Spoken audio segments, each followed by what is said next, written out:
지난 5일 라오스에서 열린 제9차 아셈 정상회의에 참석한 김황식 국무총리는 아태 지역의 녹색 협력을 강조하며 녹색기후기금 GCF 사무국의 성공적인 운영을 위한 협조를 당부했습니다. 김황식 국무총리는 지난 8일 한국기술교육대 특별강연에서 산학협력 선도대학 육성사업과 산학협력 중점교수 채용을 확대하겠다고 밝혔습니다. 귀농귀촌 가구가 점차 증가함에 따라 정부가 귀농귀촌 활성화를 위한 법률을 제정하는 등 통합지원체계 구축에 나섭니다. 여러분 안녕하십니까? 김황식 국무총리는 지난 5일과 6일 이틀간 라오스 비엔티안에서 열린 제9차 아셈 정상회의에 참석했습니다.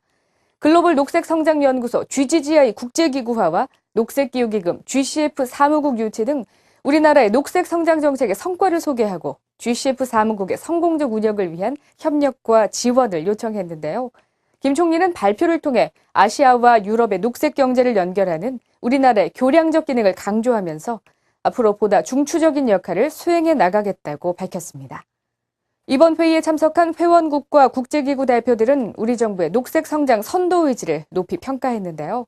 그러면서 아셈 차원의 녹색경제에 대한 관심과 협력을 강화해 나가기로 했습니다. 이어 회의 둘째 날인 6일, 김 총리는 국제개발협력 분야의 선진 개도국 간 가교로서 우리 정부의 적극적인 선도와 협력 의지를 전했는데요. 평화의 친구, 번영의 동반자란 주제로 개최된 이번 정상회의엔 김 총리를 비롯해 아시아와 유럽 정상 52명이 참석했습니다.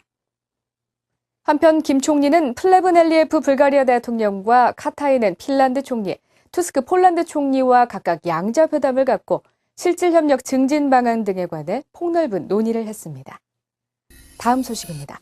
김황식 국무총리는 지난 8일 한국기술교육대에서 대학생과 교직원 1000여 명을 대상으로 특별 강연을 했는데요. 김 총리는 이 자리에서 국가경쟁력의 핵심 과제인 이공계 과학기술 인력 양성에 힘써줄 것을 강조했습니다. 아울러 김 총리는 지역대학의 이공계 분야 경쟁력 제고를 위해 산학협력 선도대학 육성 사업의 규모를 올해 1,820억 원에서 내년 2,334억 원으로 확대하고요. 산업체 현장 경력을 보유한 산학협력 중점 교수를 지난해 284명에서 올해 2,000명으로 채용을 확대했다며 정부의 지속적인 지원 의지를 밝혔습니다. 김 총리는 특강에 이어 청년 실업과 인재 양성을 위한 대학의 역할과 이공계 진로 문제 등에 대해 학생들과 격이 없는 소통의 시간을 가졌습니다. 지난해 귀농귀촌 가구는 이미 10,000가구를 넘어섰고 올해 상반기엔 8,800여 가구가 농어촌 지역으로 삶의 터전을 옮겼습니다. 앞으로 귀농귀촌 인구는 156만에서 312만에 이를 것으로 전망되는데요.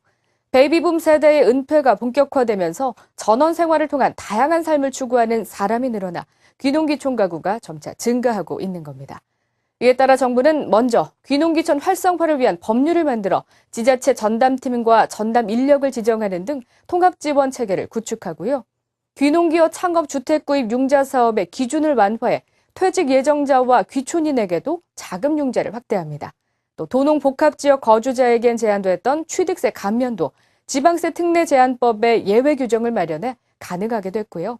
20세대 이상으로 제한했던 전원마을 사업의 시행 규모를 10세대로 완화하고 뉴타운 사업에 입주 가능한 연령 제한도 폐지합니다.